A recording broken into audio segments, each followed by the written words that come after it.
u padu. Reci mi kako ti, kakvi su sad odnosi sa ženama koje te okružuju? Čula sam da pretenduješ ka klinkama, ajde tako ću da... Nije, nego jednostavno... Objasni mi samo, reci mi razlog, zašto? Pa ne znam, pazi, ja... Zato što nećeš vezu ili zato što... Ne mogu da imam vezu. Ja mislim da teško je sad naći pravu vezu i drugačije vreme bilo ranije, sad je sve totalno... Nema neke vrednosti, više ne postoji ono... Cela planeta traži tu neku svoju polovinu da se vežu, svi žele da bude voljeni i da imaju to ostvarenje, da imaju neki cilj. A međutim, sve se svede na danas, sutra, pa šta bude, bude.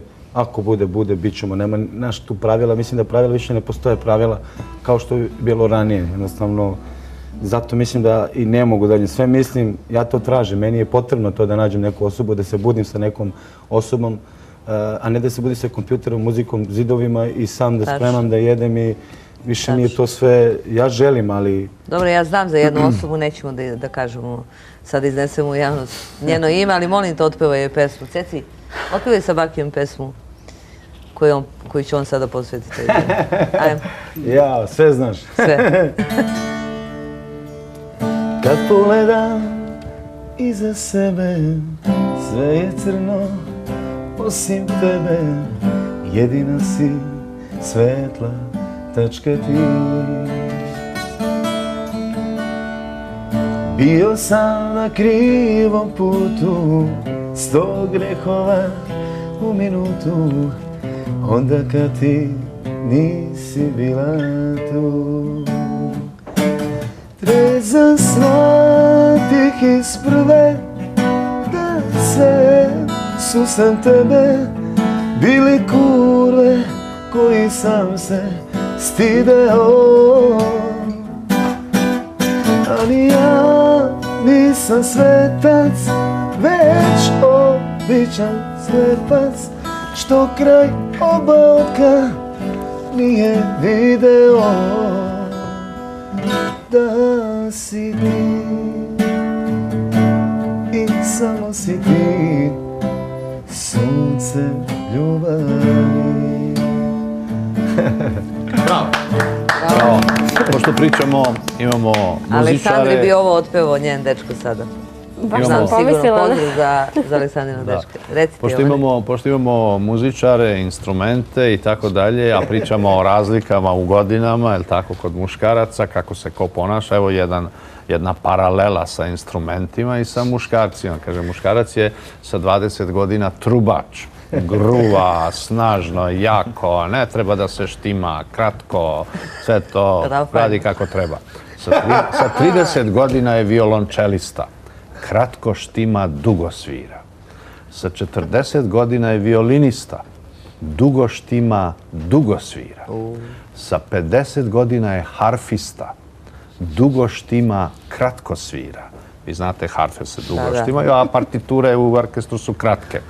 Sa 60 godina je klavir štimer, dugo štima, drugi svira. Bravo. Bravo. Ja neću dozvoliti da se Aleksandra zapostavi u emisiji nikako, zato što ste prekinuli malo pre dok je pričala lepo onako. Pričali smo o tome da si bila verena kada si upoznala svog sadašnjeg partnera i da je tu bilo nesuglasica, ali tako? Nerazumevanja za moj posao, za posao kojim se bavim i generalno uopšte nismo se, jako je postojala neka ljubav tu, ali veća sa moje strane, naravno, nismo se razumeli, nisam ja mogla njega da pratim, niti on mene i eto, na kraju sam srećna što je sve tako ispalo, što sam pronašla muškarca mog života, princa iz moje bajke, zaista moj partner je neko kome mogu žene samo da maštaju. Dobro, a onda ćemo sada i za tebe ćemo poslušati prilog, nećemo imati tu šta da vidimo, šta smo spremili za tebe. Ti si mi rekla da ti kažem pre emisije da se ne iznenudiš, ali sada ćeš tek prvi put videti prilog za Aleksandru. I eto, konačno je došao veseli trenutak za Jasno i šta Davor je. I Davora, tako, strategija je gotova. Dakle, zovemo hotel. Zovemo Kaktus, Kaktus, zovemo Sobar 112 i Davor. Halo. Dobro jutro. Dobro jutro. Soba 112. Je, recite. Mogu li dobiti gospodina Davora? Davor se mislim tušira. Sekundu samo da provjerim. Dadi. Odi telefon. Ko? Kazam ko. Alo, ko je? Dobro jutro, Davore. Dobro jutro. Pri telefonu Milivoj Lulek. Je, ziher, da. Je, Davore, Milivoj Lulek je pri telefonu, evo ovako. Vi znate da Milivoj Lulek sve zna i sve može. Dobro. Jel vama možda danas rođendan, Davore? Pa je. E pa onda, Davore, sretan vam rođendan. Happy birthday to you, happy birthday to you. Antena Zagreb želi vam sretan rođendan. Evo, recite, Davore, jel ste ikad dobili ljepšu čestitku ovako jutro rano na svoje rođendan? Pa nisam, moram priznat, skroz sam, evo, sad baš sam zbunjen. I recite kako ste već krenuli feštati to? Ma nisam, to je ovak sam malo samo. Još je rano. Još je rano, da. Inače, recite, već imate danas u planu nekakav tulum, nekakav ručak? Ne, malo sam, ja sam samo ovak malo sam zbrisao to iz grada, gužva i to, malo sa suprugom sam tu došao. Halo? Halo? Ko je to? Šta ko je to? Šta misliš ko je to? Jasnica? Halo? Halo? Davore? Pa Davore, pa svinjo jedna, s kim si ti tamo? Ma, Jasnica? Tebi naručujem rođendansku čestitku od Jokovo 60 roletine. Ma nije Jasnice, kaj misliš, kaj, otkud? Šta mislim, šta imam misliti, sve sam čula, šta imam misliti? Ko si ti svinjo, ti mi si vidi, ti smeti jedno odredno.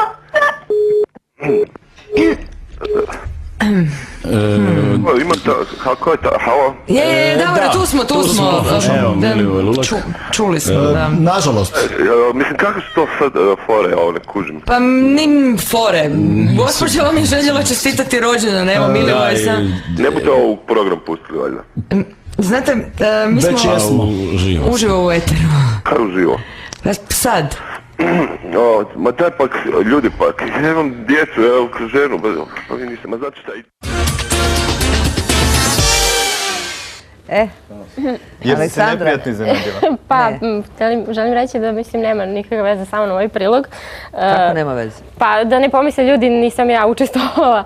Pa naravno da nisi ti pa otkud nam može neko da pomisle. Ovo nije bila Aleksandra, samo da kažemo. O čemu se zapravo radi u ovom prilogu? Sada ćeš nam ti objasniti. Da, supruga je htjela da iznenadi svoga supruga i da mu čestita rođendan. Otišli u radio i direktno su zvali, imali direktno uključenje u hotel i... Da, znam, gledala sam ovaj snimak ranije, da. E pa to smo preskočili slučajno i namjerno nije bitno, zato ja neću da preskočim. Tvoj sadašnji partner je oženjen? Nije oženjen.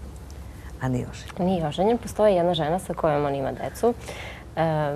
Znači iz prvog braka ima 2 dece, sa drugom ženom ima još 1 dete. Ja sam sa to decom u divnim odnosima, znači oni su svi divni, ja ih zaista volim i sve to funkcioniše. A reci mi da li voliš tu ženu? Pa nisam imala prilike da upoznam i samim tim nemam nikakvo mišljenje, niti je volim, niti je mrzim, jednostavno on emotivno pripada meni i trebalo bi nju pitati da li ona mene voli, tako da... Znači ne smeta ti... Ne, apsolutno.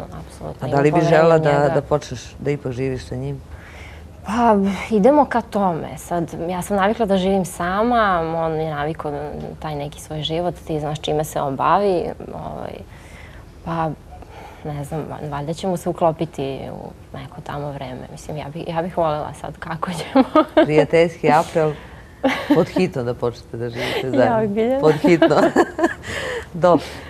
Neće se niko naljutiti na mene, ne bismo toliko trajali kao drugom. A ti ćeš spriječiti? Kako? Tako, Biljana je ove nedelje spremala priloge za naše goste. Ja nisam hteo da ja budem u situaciji da se gosti meni ljute zbog nje, pa ću se ja Biljani revanširati. Ja sam spremio jedan prilog za Biljanu. A sad ćemo da ga vidimo.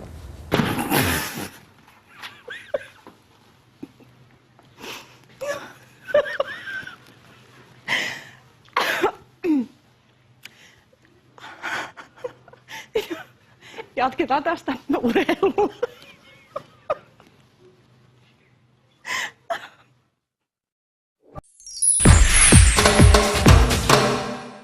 I on, Mene? pa ona sedi kao ti.